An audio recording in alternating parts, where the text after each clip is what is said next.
So today, to start us off, and for the semester to start us off, we are going to have Dr. Tracy Becker, who is at the Southwest Research Institute in San Antonio, and who is actually a UCF Planetary Sciences alum. And she has worked with Arecibo. Oh, I knew it.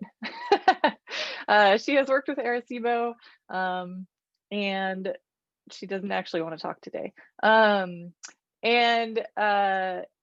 also continues to work with them. So she is also involved in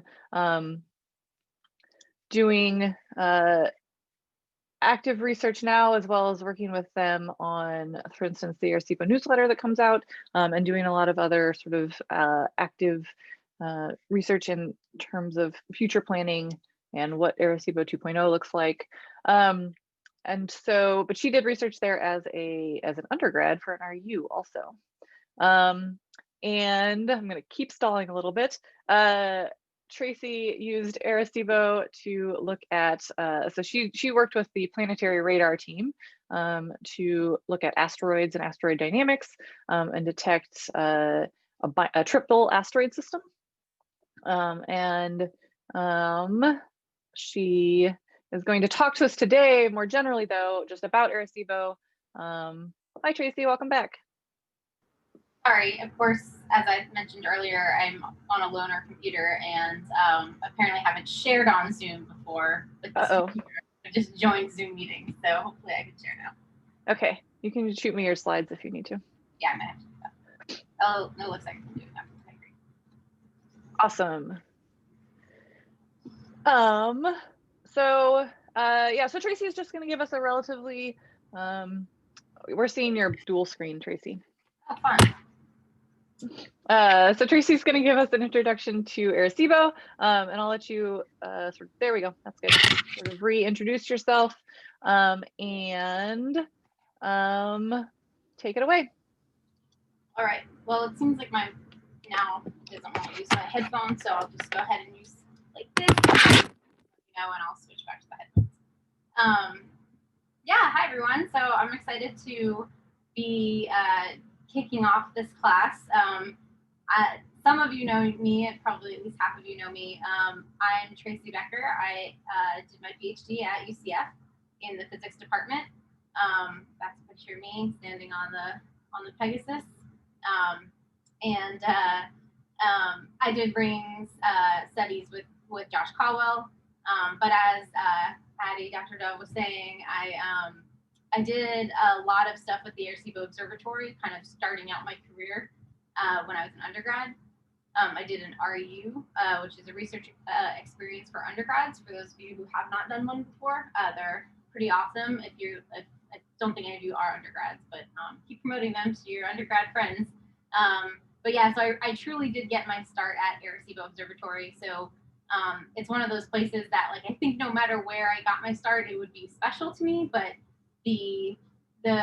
it's really hard to describe just how special it is when you actually go to the observatory and work with the people there and live in Puerto Rico for a while. It's just there's just a really unique kind of family connection that forms very quickly there. So I always wanted to go back. I went back in 2009 because I took a sort of a weird gap year my senior year of college because I did a second RU in Chile, but that one was in Chilean summer, so I missed my last semester at undergrad Lehigh, so whatever. Anyway, I got to go back because I had a year off, so I spent another couple months there working on a project. And then in 2012, while I was a UCF grad student, I actually went back to for the summer to finish up the project. It was always very close to publication, just wasn't there. So that was my shout out to Josh in case he was on the line. But yeah, he actually let me go back and finish that project one summer, so that was great. And yeah, as Adi was saying, so I'm currently the science communication lead for the Arecibo Observatory, and I'm also part of the radar. As many of you, if you follow Arecibo at all, will know it as #Team Radar. We do we did do a lot of observations of asteroids, and there's still a ton of data that hasn't been processed. So part of what we do and what I focus on is doing shape models, so computational models, three-dimensional ones of the asteroids that we've looked at with radar. So before I go too much further, I do want to say that one, if this is really meant to be a discussion course, as all the seminars are. I was actually at UCF when the first seminar course was taught, so I kind of feel old now, I guess. I don't know. But yeah, I've been through a few of these myself, so please, this is really meant to be a discussion. Obviously, I have slides, but please feel free to just interrupt or put a question in the chat. I'll see if I can find the chat so I can see them come up. There it is.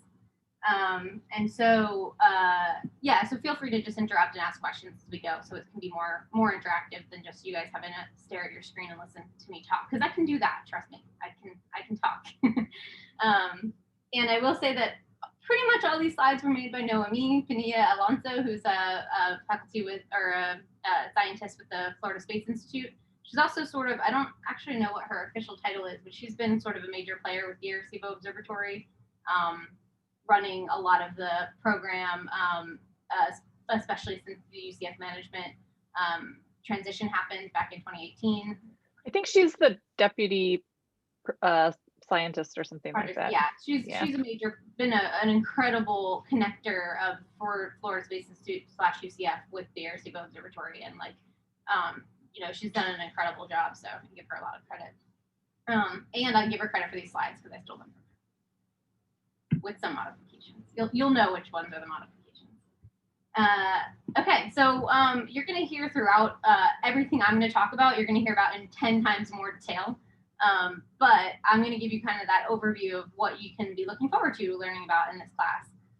One thing I'll say is I was glad to hear that there's a mix of scientists and engineers.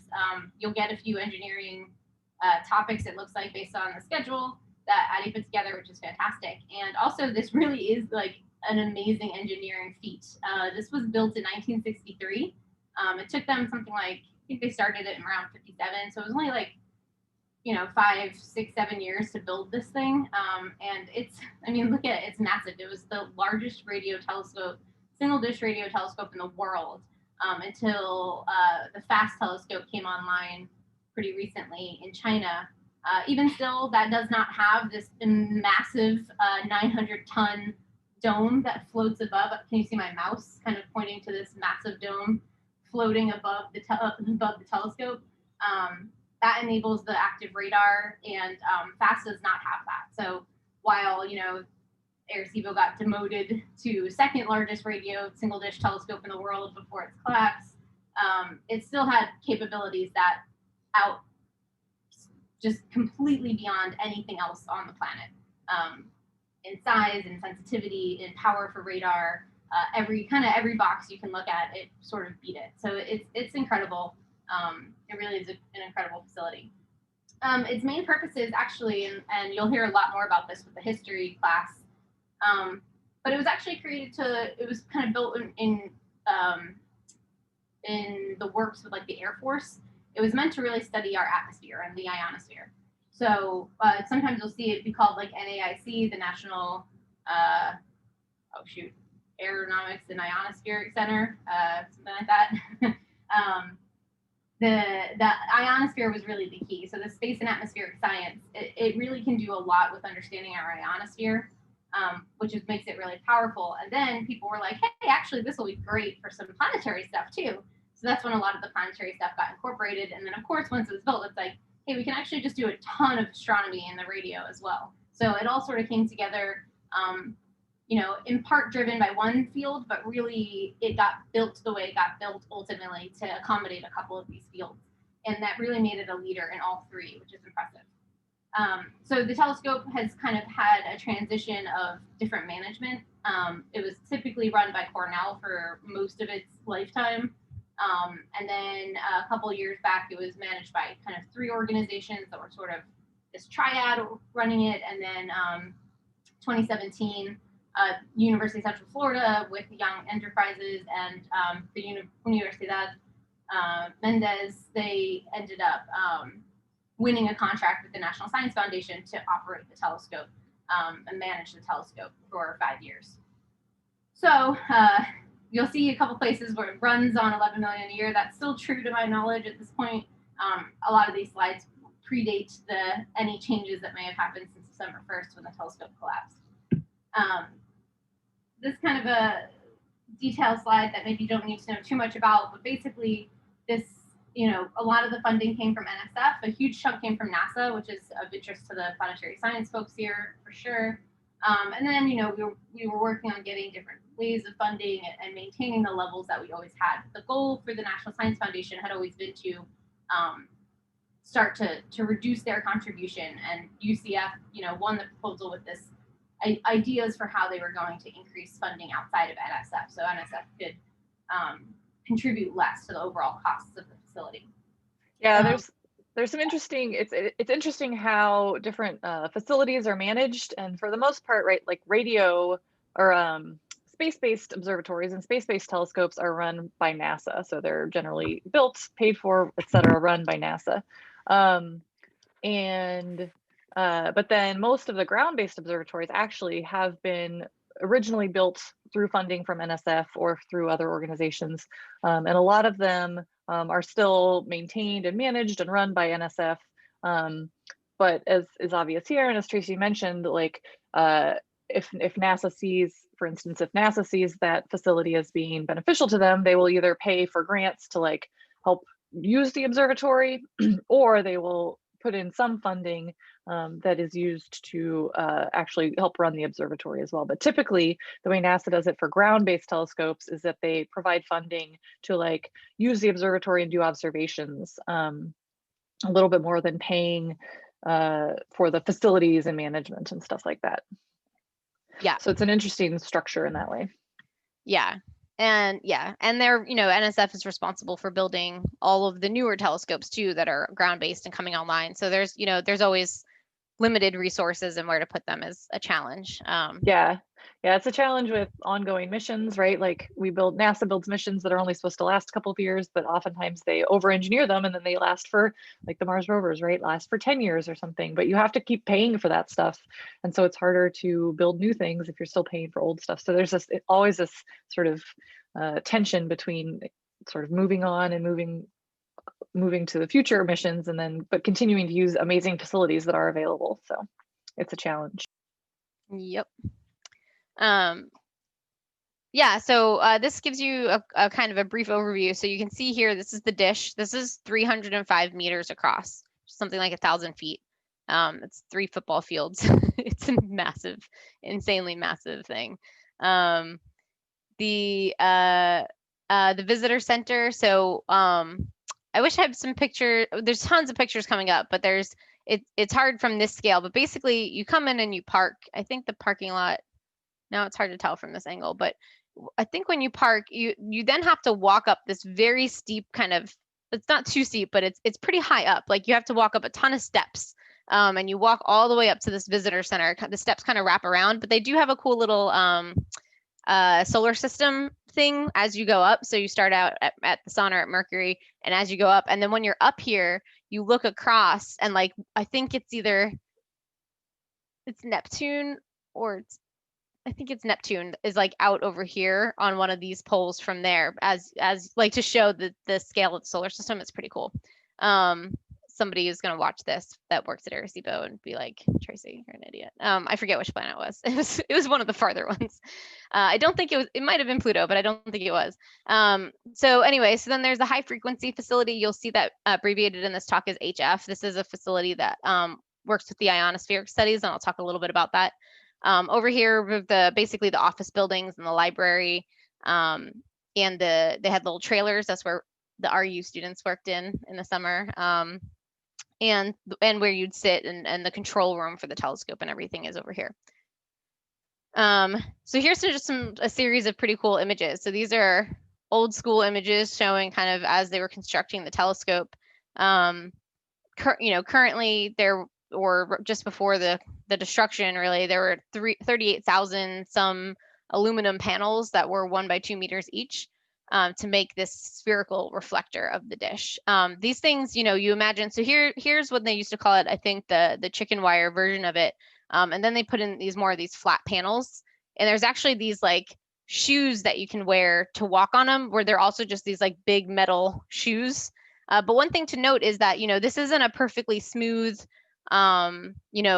mirror like you would think of with a regular telescope. You don't need that for radio wavelengths, right? So you just need the kind of gaps and the holes in the telescope itself just need to be smaller than the wavelength that we're looking at. And radio, we're looking at pretty big centimeter type wavelengths. So you can make these things that are kind of this mesh instead of having this super smooth, super polished material. And so you can see through it. So this is a view from kind of underneath part of the dish, looking up at the telescope. Pretty awesome picture. I don't know who took them, but good job, person. And then of course the platform. So this is the platform that again, it hangs from these 3 towers by these cables that you can kind of see running across. This was the antenna. So this is a picture from pre-Hurricane Maria, which happened in that really bad hurricane season a couple years ago. Yeah, thank you, Jenny. This actually snapped during the hurricane, but other than that, there wasn't any massive damage to the telescope. There was a little bit, but it was all well on its way to being repaired, if not mostly repaired, prior to December of this year. And I'll talk a little bit about how this platform works in a minute, but basically this is the secondary and the tertiary are inside this dome. So the way that the telescope works is the radio waves will hit the main dish, and then they go inside the dome and they'll bounce off another reflector and then a third reflector. And there's some pictures that'll show you inside the dome as well. But that's how we got all the signal and the sensitivity. This is also where like the radar capabilities were housed. So you'd also send the radio signal from up here, and that would get shot down onto the dish and then out into space, and then you'd collect the signal as it came back. And I have some slides to show that. But yeah, this was 900 tons being held up by those cables for however many 50-something years, right? So yeah. There's me. So I added this slide. This is the catwalk. This is one way that you can get to the dome. The other way is through a cable car, which is terrifying, but I did it. If you're afraid of heights, probably neither would have been good for you, but the cable car is extra scary. So you're literally, it's so slow. It's like a crawl up to the top. But yeah, it was like an amusement park ride. It was crazy. But yeah, you're really high up. I forget if it said it here, 150 meters high. So you're pretty high up there above the dish. And then this is the picture of the visitor center. So this is like, they had a really, really nice visitor center with a lot of activities. One of the things the Arecibo Observatory did was really a ton of education for, and still does. I mean, that part isn't ruined. We're still doing a ton of education and outreach. And I mean, imagine, like, think about what's inspired you guys to be involved in astronomy, if anything at all, maybe looking through a telescope when you were a kid or whatever. The folks in Puerto Rico literally get to go to field trips to the biggest radio dish in the world. It's breathtaking, and no picture does it justice. So yeah, here's some just pictures from off the catwalk. This is somebody else's picture, but this one's mine, just to again show how terrifying it is. And this is inside the dome. So you can see down at the main reflector, this is one of the reflectors right here. Another view from below. Yeah, okay. So now to get into some of the science. Any questions so far? Just sort of talking about the basic fun stuff. Okay, so to get into some of the details, the science side of things, engineering side of things, the frequency range was 300 megahertz to 10 gigahertz. The wavelength range, again, sort of 3 centimeters up to a meter. And then it had some of the limitations of the original Arecibo were just that, you have a big dish that you can't point anywhere, right? That's sitting inside of the karst topography of Puerto Rico. This is why it was built there, in fact, was because the topography there, this karst topography, this limestone that basically creates these natural hills, was perfect to put in a reflector dish. You didn't have to build as much support on the sides if you were to build it out on a flat desert. It was already in the shape and the size that they wanted to build something in. So they were actually able to just kind of plop it right into one of these already natural topography aspects of Puerto Rico. But then again, you can't point it. So that was one of the motivations having this platform up top was so that you can actually do some steering and get a little bit more field of view in your sky. So pointing limits, it says azimuth 0 to 720. I think that's because, and let me explain this thing. So this is the whole platform doesn't move. What moves is that you have like this thing is all stationary. This thing right here, this like little I don't know, half circle thing, that thing can spin. And it says 0 to 720, so I think that just means that it can spin twice in one direction. But basically that can spin all the way around. And then the dome and the receiver here, the antenna there, can slide up and down this. So that's sort of where you get all your degrees of motion. So this thing spins, and then this thing goes up and down along this path. So you can point based on all of that. And basically, we got decent sky coverage. We were able to see, declination ranges from, almost basically 0, a little less than 0, up to 38 degrees in the sky. So we got almost something like 40 degrees range in the sky, which is good. Pointing dishes can do better, of course, but they're not as massive. So very good pointing accuracy, slew rates. So to kind of move this thing from where you wanted it, if it was all the way over here and you needed it to point over here, it took about something like 10 minutes to really do a lot of the pointing. So 24 degrees per minute to get this thing into place. So, you set up before your radar observations, for example, a half hour before the observations, you get everything sort of aligned.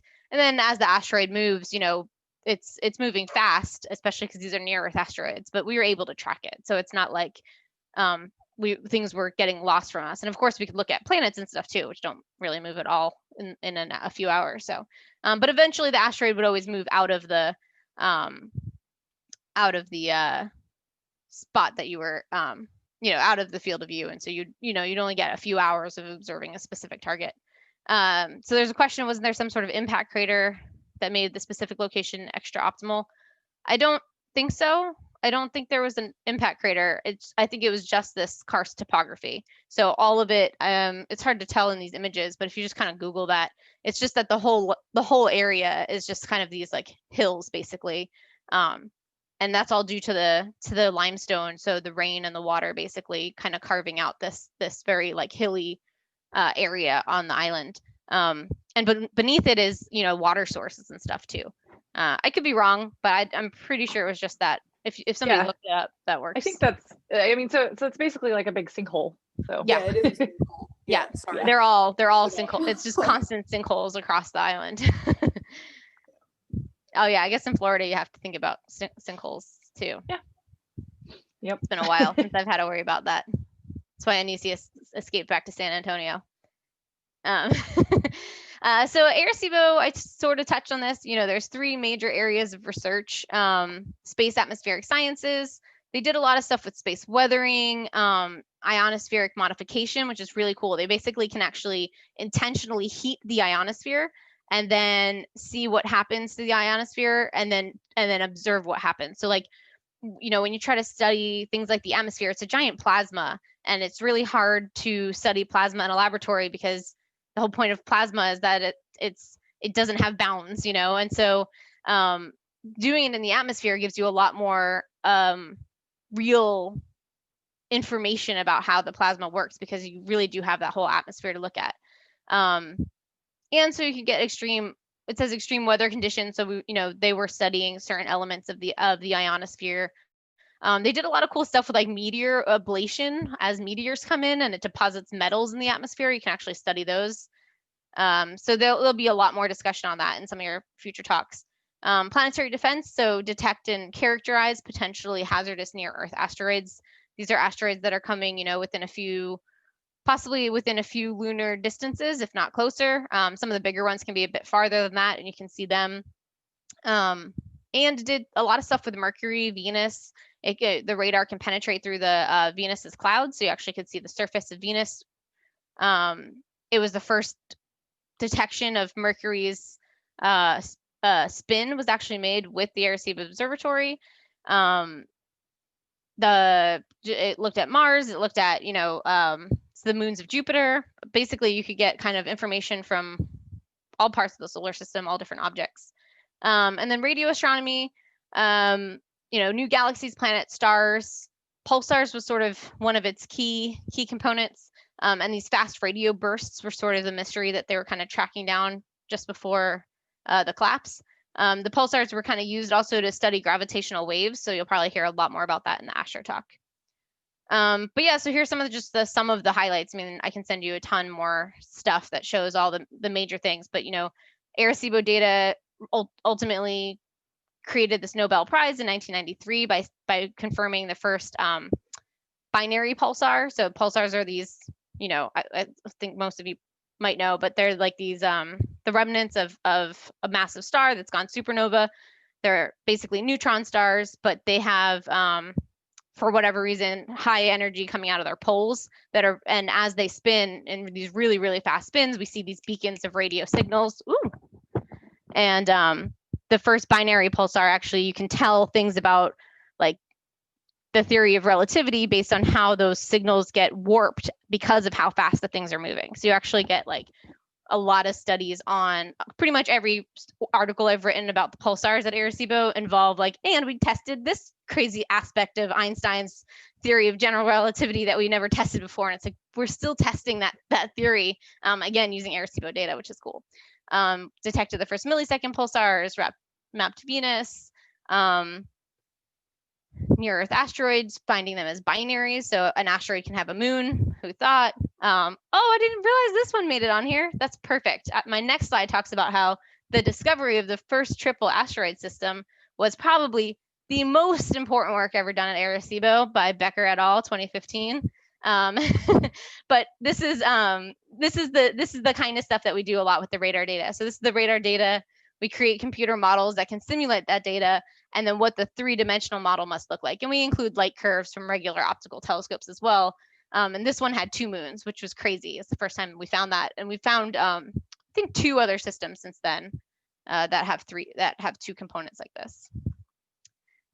Okay, so I think I'm running close to time, so I'll go quickly through the rest. Ooh, it doesn't want me to move this slide because it's so important. No, it really doesn't want me to. This is fun. We'll just stay on this slide for a while. Oh, now it's doing all of them. Oh, we don't see anything. No, I know. I stopped sharing and then it went through the whole slide deck. It was just stuck on that video. It really liked that one. I told you how important it was. Okay, and so the rest of the slides, so what time does this class end? I mean, we have until noon, but I didn't think we were going to go quite that long today. Yeah. No, I'll wrap up soon as Are there any questions while Tracy is figuring out her slides again? You know, maybe about that really important work that was done. No, and that was my first publication. So again, very strong attachment to Arecibo with my career. Yeah, so the planetary science, radar, you're gonna learn a lot about this, so I won't harp on it, but the signal comes out of here, bounces off the main dish, hits the asteroid, comes back down, and that's basically how we can map it, almost like a bat does with echolocation, or a radar gun does with like a police officer. So you can get, most importantly, so we can make these shape models, but most critically, we were figuring out how far a target was. You know, these things that are millions and millions of miles away, down to like a few millimeters in distance, or a few centimeters in distance. And we were figuring out how fast it was rotating and how fast it's moving away from us or towards us, down to a few millimeters per second. So this was super high precision astrometry that was enabled by the radar, and corrected like the trajectory of asteroids for up to 100 years. So a lot of times when you have light curve, when you just have observations with an optical telescope, you look at how it's moved over the course of a few nights, but you're still only getting 2-dimensional information, right? So you can only do so much with that to really figure out its trajectory. We get a good idea, but then we would follow up with radar observations. We can't find asteroids with radar because it's very narrow beamed. You're not just kind of throwing it out into the universe and hope it hits an asteroid. You're aiming directly at an asteroid that we sort of know where they are. And a lot of times we would end up correcting, right? People would say, okay, we think the asteroid should be at this location, RA and DEC at this time. And a lot of times it wouldn't be there, or it'd be slightly off, and we'd still capture it in the radar, and we would be able to say, hey, good try, guys. Adjust a little bit to this. So this is the kind of stuff radar was able to do, and is able to do. There are other radar systems out there, but this was the most powerful by far. And so, yeah, we were looking at basically 100 asteroids per year as of 2019. 2020 was its own year, of course. And we did stuff like look at Titan and basically complementary data for Cassini missions, and would have been great to use it, or maybe if it's built in time to use it for complementary observations with Dragonfly when it gets there. And we looked at even like Comet Neowise with the radar. So Charles Chambeau, who is a grad student, he does a lot of comet stuff, sometimes with Arecibo as well. And NASA mission support. So this is the asteroid Bennu. This is a picture once we got there with OSIRIS-REx. I'm sure some of you have heard of OSIRIS-REx if you've taken any classes with Umberto at this point. And one of the cool things about this radar, this publication, it's blurry because I copied it out of a publication, but this model was published in 2013, and you can see this bump here. This is the boulder that you actually saw once we got there. So that's the kind of level of like detail that we could get with the radar. It's basically the fastest, cheapest way of getting really good detailed observations of an asteroid without having to send a whole mission right up next to it for a couple $billion. Hey, Tracy, there was a question sorry. about things like filter. So actually doing the analysis of the data and filtering out signals like platform and wires and stuff like that. Yeah, great question. Which is not a dumb question. No, engineering questions are definitely not dumb questions. That stuff's super complicated. Fantastic question. And actually, like the RFI, the radio frequency interference, was a huge issue with Arecibo and with anybody. And so that's one of the big issues that China's having, is like they built in a spot that was remote when they started it like 15, 20 years ago. And now there's a lot of people there. So one thing is you can't have your cell phone on when you get to the telescope. There's no microwaves or television sets either, which is fun when you have to live there for a summer, and you have to like walk all the way out like half a mile before you can use your cell phone. No Wi-Fi connection for your computer. It's all you have to plug in, old school. So that mitigates some of it. For the planetary stuff, I think the radar is so specific. I don't remember it ever being a huge issue, but the people that you talk to later will be more experts on this. I think it's for the radio stuff where they're looking for very, very, very faint signals within the signal that they're getting, where the RFI is a pretty big problem. There's probably the platform wires, could be. That's just not my area of expertise, but they basically ended up like accounting for a lot of these things over decades of experience. But there would be things. I think Mike Nolan, we just did a podcast the other day about Arecibo. I'll send it to you guys when it comes out. But Mike was telling us stories. He was a director there for a long time, and he was telling us stories about how like they noticed this weird pattern happening in their data, and then they realized it was like the air conditioning unit like causing that. So like there are those kinds of issues that they just had to like figure out and account for like year after year. And then how many observations do you need for shape modeling? Okay, yeah, that's great. Yes, so the shape modeling, you need a pretty high signal to noise. You need at least a few nights of observations, ideally, or days. One cool thing about radio science is you can do it day or night, rain or shine. It can go through the clouds on Earth pretty easily at these wavelengths. So you're always getting data. You're always having to observe. But for most of the radar modeling we've done, it's usually at least like a couple of runs. So at least like maybe 10 or 15 bounces would be probably the minimum to have if it was a really big object. And if it's smaller, you want more.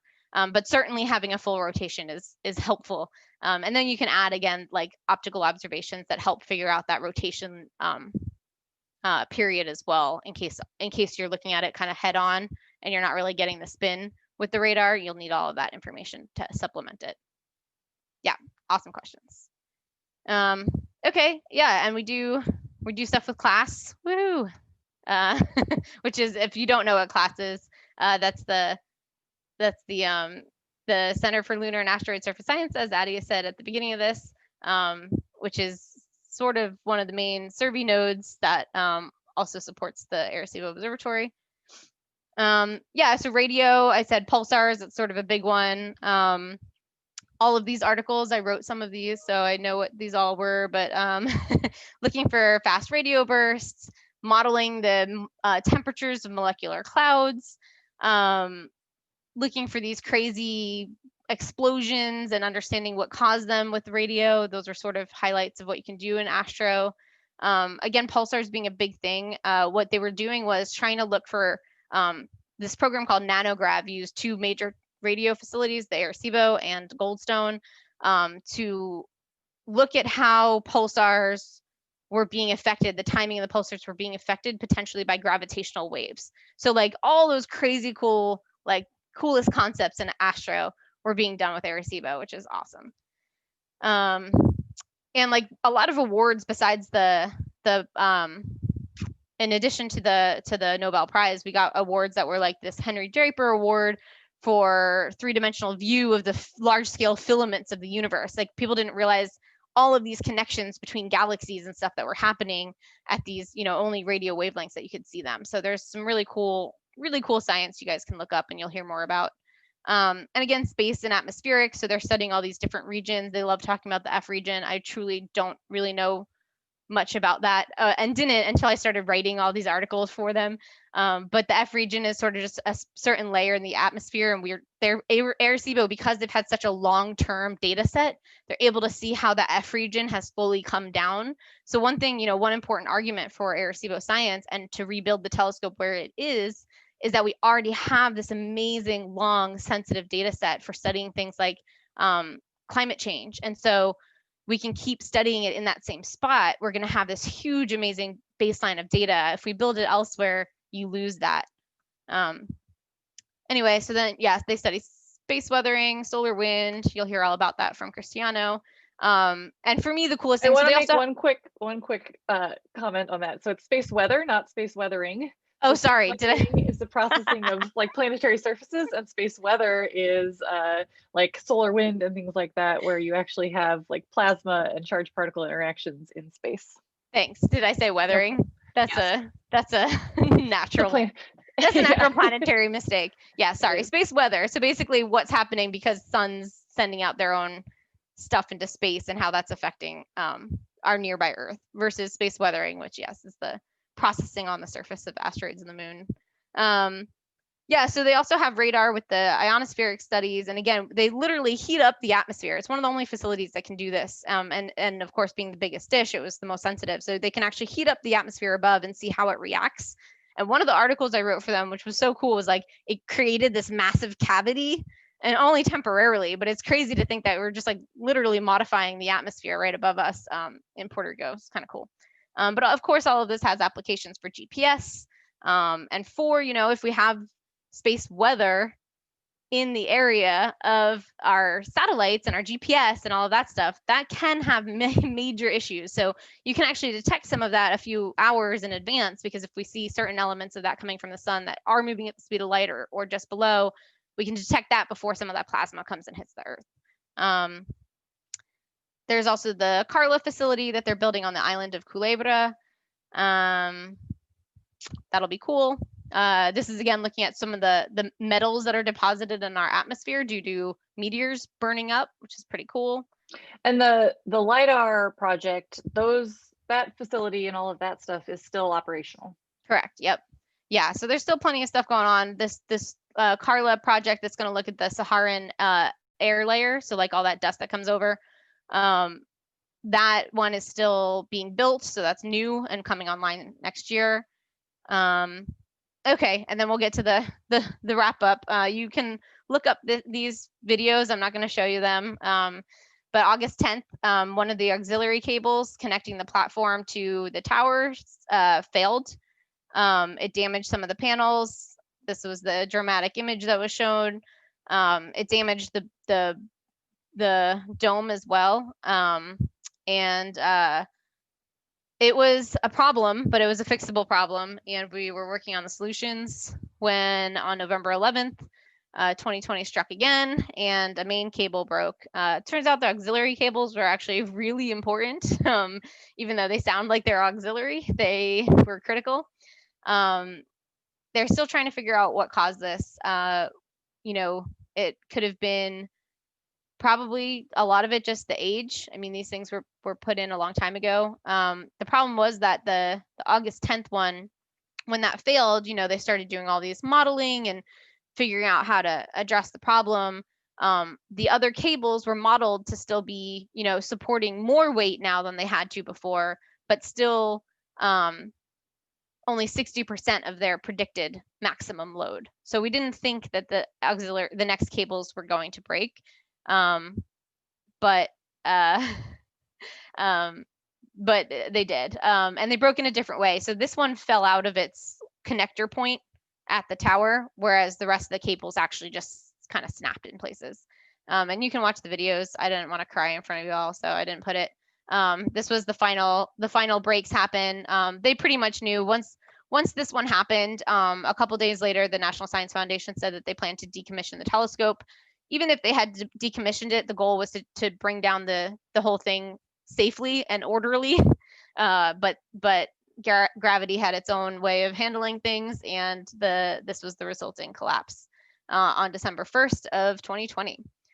So now where are we? So the science community, it was really heartening to see how much the science community cared. Literally hundreds of scientists gathered twice a week since that second cable broke, basically calling it vigils, and like as if we were in the ICU waiting to hear on the patient, as Joanna Rankin explained it, and she was the one leading these Zoom meetings. Hundreds of scientists and then engineers started working on possible future designs and rebuilds. The effort is, of course, being led by astronomers and scientists and engineers at the Arecibo Observatory, aka at UCF, since UCF is managing it, and all employees at Arecibo are also UCF employees. The engineers are Yang employees, but whatever. And you know, what happens next is sort of kind of up in the air, and you know, you all are the grad students right now, but you're up. I mean, you guys are going to know more about this facility at the end of this course than most people in the world, especially as the planetary scientists. It's a pretty small niche. There's only a handful of radar scientists in the world. You're going to be more of an expert on this than probably any professor at UCF. Yeah, well, Addie, you'll be one too because you'll be in the class. But truly, like besides the actual folks at Arecibo and a handful of folks at JPL, there aren't that many radar scientists. So you will be the experts there, and so your ideas, your thoughts on ways to make this more powerful are key. The engineers that are in this class also, there aren't that many people that know the ins and outs of the engineering of the Arecibo Observatory. So if you have ideas on what comes next, they're all valid. We're at the stage where we are starting from scratch on where do we go? Do we build a similar dish but better? Do we do a whole new design? Does it have to be in Puerto Rico? My preference is 100% yes, but you know, there are other thoughts on that too. But you guys will truly be some of the most expert on the Arecibo and radar and radio astronomy in the world. So the discussion sessions and things like that, you know, these are places where exciting new ideas can be generated. So no pressure. Good luck. Thanks, Tracy. Sure. And I see a few other questions in the chat. I think there were sometimes birds that they had to like shoo away. I don't know personally. I didn't see any birds when I went there, but I was only there a couple times, so that might be a question for some of the other folks that have been there longer. But I'm sure they were definitely would go in there for sure.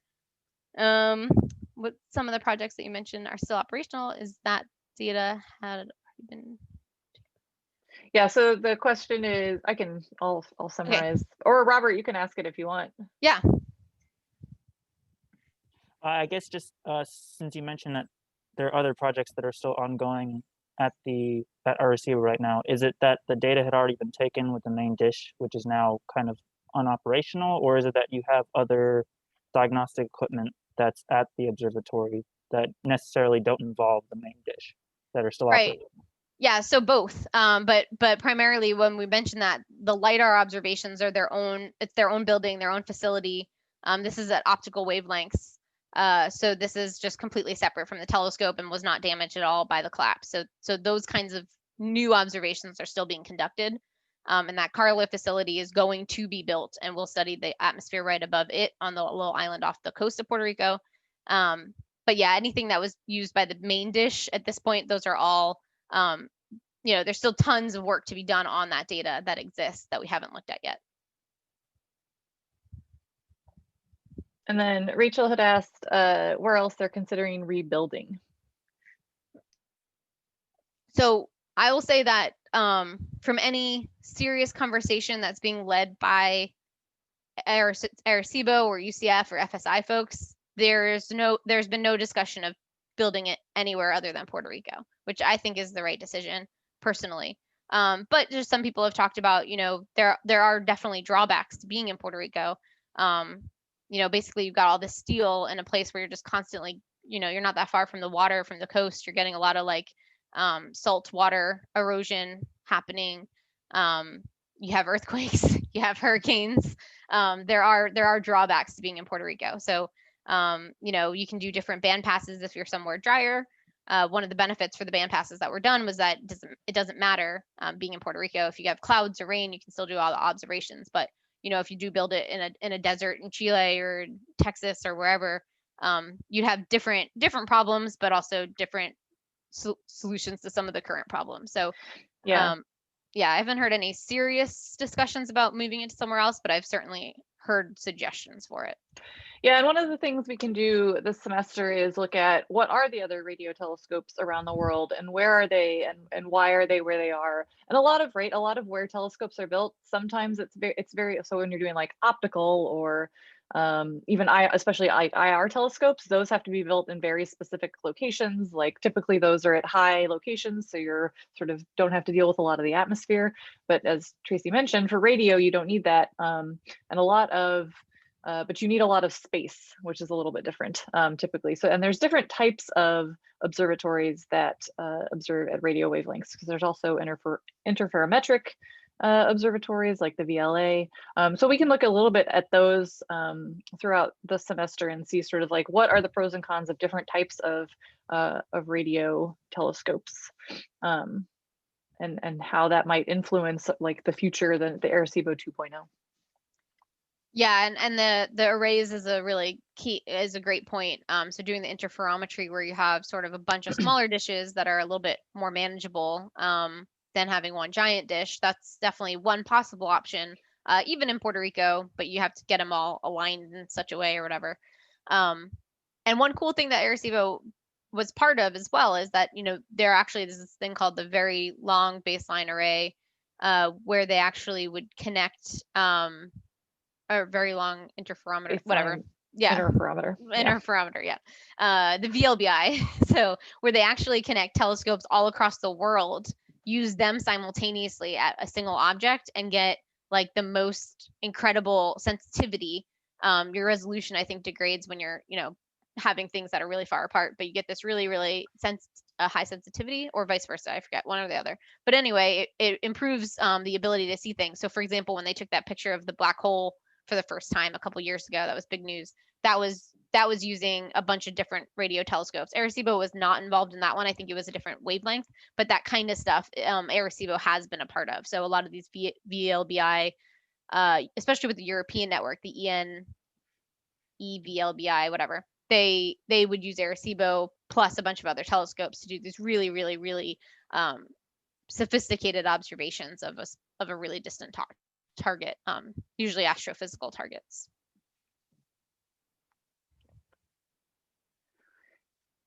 Excellent. Thanks, Tracy. Welcome. Applause. Are there any other questions about this? Our next talk up will be a little bit more about the history of Arecibo, and then we will get into the more technical talks. So there were some really good questions that I think we can repeat when we have some of the other talks with some more details on some of the hardware and some of the applications. But this is a sort of a good general background. Nisia just asked, is all of the unprocessed data available to the public or just Arecibo scientists?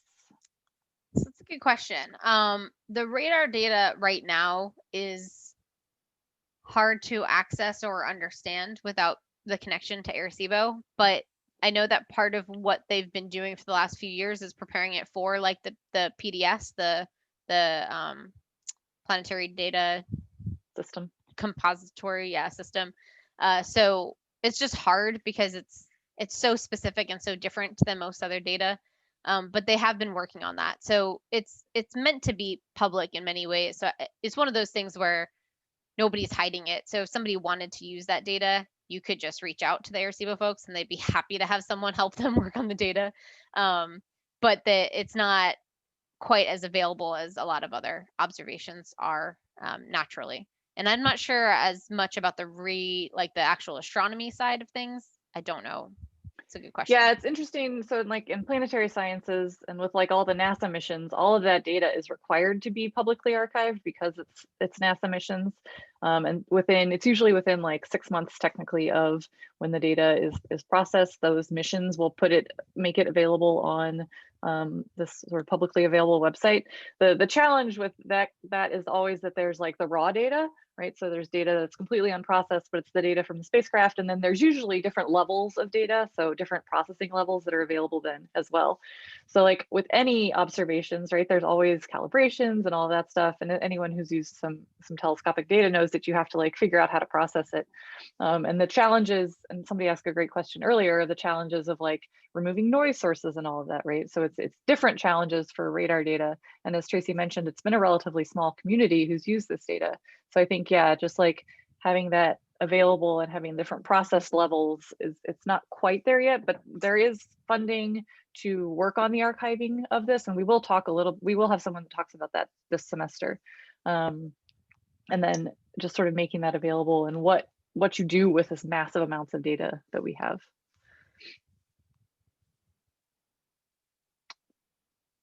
Cool. Okay, so we'll wrap it up for today then.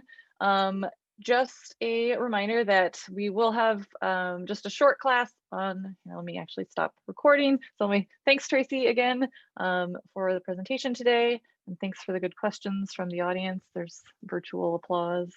Thanks for having me. I'll drop off then and wish you all a good school year.